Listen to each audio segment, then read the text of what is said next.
নমস্কার বন্ধুরা, তোমরা সবাই কেমন আছো? আশা করি সবাই ভালো আছো।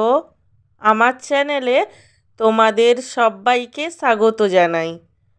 আজকে আমার লাঞ্চের থালিতে কি কি মেনু আছে তারই ভিডিও তোমাদের সাথে শেয়ার করব। আজকে আমার লাঞ্চের থালিতে আছে গরম গরম ধোঁয়া ওঠা খিচুড়ি।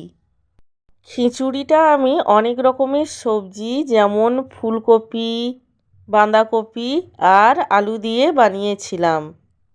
খিচুড়িটা খাওয়ার জন্য খিচুড়ির সঙ্গে রয়েছে গরম গরম ধনেপাতার বড়া আর বেগুন ভাজা। আমার আজকের এই লাঞ্চের থালির ভিডিওটি তোমাদের কেমন লাগলো সেটা অবশ্যই কমেন্ট করে জানিও।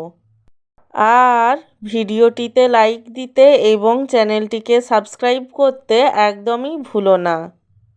সব শেষে তোমাদের সবাইকে জানাই আমার তরফ থেকে অসংখ্য ধন্যবাদ ভিডিওটি দেখার জন্য।